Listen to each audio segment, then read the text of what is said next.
नमस्कार, आप देख रहे हैं न्यूज इंडिया 56। आपके साथ में हूं वैशाली। आइए रुक करते हैं आज की खबरों की ओर। केंद्रीय गृह मंत्री अमित शाह रविवार 25 फरवरी को मध्य प्रदेश आगमन पर वीडी शर्मा ने प्रेस कॉन्फ्रेंस में कहा कि गृह मंत्री अमित शाह के ग्वालियर, खजुराहो और भोपाल प्रवास पर रहेंगे। केंद्रीय गृह मंत्री 25 फरवरी की सुबह 11 बजे ग्वालियर में ग्वालियर चंबल क्लस्टर के चारों लोकसभा क्षेत्र ग्वालियर, मुरैना, भिंड और गुना की प्रबंध समिति की बैठक को संबोधित करेंगे। इसके बाद केंद्रीय गृह मंत्री दोपहर 3 बजे खजुराहो में आम सभा और लोकसभा के बूथ समिति सम्मेलन को संबोधित करेंगे। इसके बाद शाम 6 बजे भोपाल में प्रबुद्धजन सम्मेलन को संबोधित करेंगे और 3 लाभार्थी परिवारों से संपर्क करेंगे। संत रविदास जी की जयंती पर उनको श्रद्धा के सुमन मैं अर्पित करता हूं। कल भारतीय जनता पार्टी मध्य प्रदेश का सौभाग्य है कि मध्य प्रदेश के विधानसभा चुनाव के कुशल शिल्पी और जिन्होंने मध्य प्रदेश के 2023 के चुनाव को कुशल रणनीति के साथ उन्हें ऐतिहासिक विजय दिलाने में देश के गृह मंत्री, भारतीय राजनीति के आधुनिक चाणक्य कहे जाने वाले आदरणीय अमित शाह जी का दौरा कल लोक विधानसभा चुनाव के बाद पहली बार वो भोपाल मध्य प्रदेश पधार रहे हैं।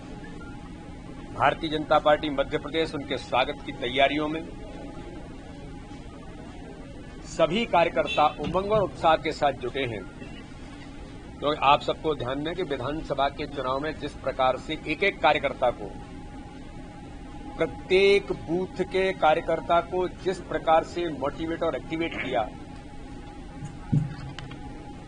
उसका परिणाम हुआ कि मध्य प्रदेश में आज तक के इतिहास का सर्वाधिक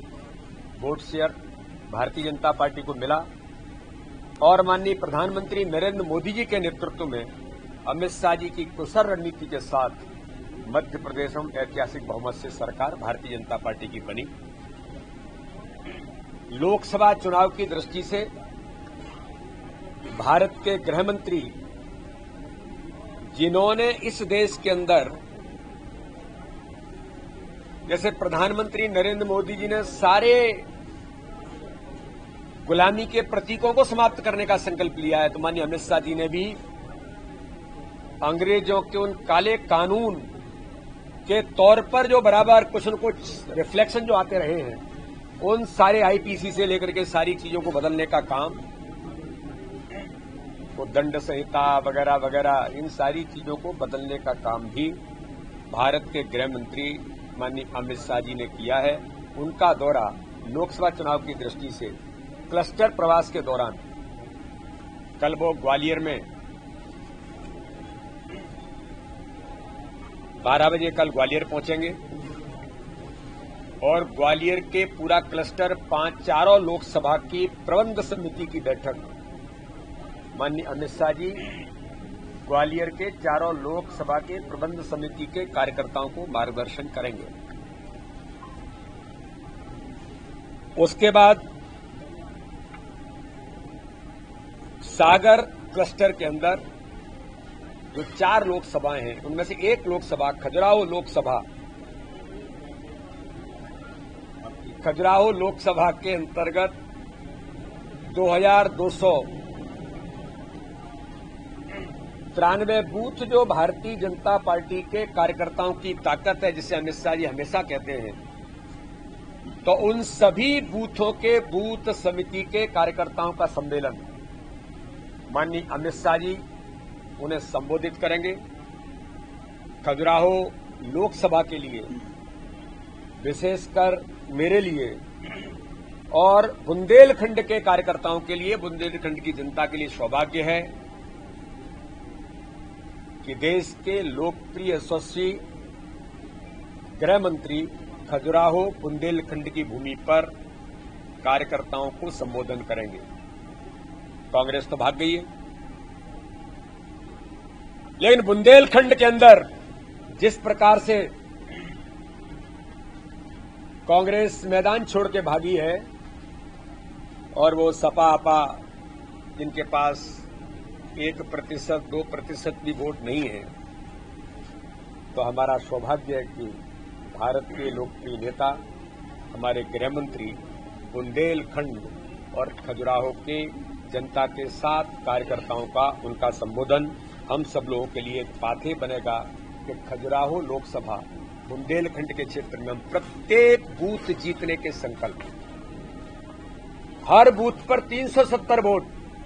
जो माननीय प्रधानमंत्री जी ने आह्वान किया था झाबुआ के अंदर, माननीय अमित शाह जी के जो प्रबंधन की उनकी जो अपनी कार्यकर्ताओं को मार्गदर्शन का जो मिलता है, हमारा सौभाग्य है कि उन बूथ के कार्यकर्ताओं को एक एक बूथ 2293 बूथों का एक एक कार्यकर्ता उपस्थित होगा और उस मार्गदर्शन के आधार पर प्रत्येक बूथ पर 370 वोट बढ़ाना और हर बूथ पर 10% वोट शेयर के साथ हम खजुराहो लोकसभा से लेकर बुंदेलखंड और मध्य प्रदेश के अंदर माननीय अमित शाह जी के उस दौरे में एक संकल्प के साथ हम आगे बढ़ेंगे। प्रत्येक बूथ पर भाजपा चुनाव जीते। भोपाल के अंदर माननीय अमित शाह जी भोपाल के इस रीजन के सभी प्रबुद्ध लोगों को, ऐसे लोग जो समाज में इमिनेंट पर्सनैलिटीज हैं, अलग अलग क्षेत्रों में उनकी अपनी महत्वपूर्ण भूमिका है, समाज के लिए अलग अलग प्रकार से उनकी भूमिका बनती है। इस खबर में फिलहाल इतना ही। आगे की तमाम अपडेट्स जानने के लिए जुड़े रहें न्यूज इंडिया 56 के साथ। नमस्कार।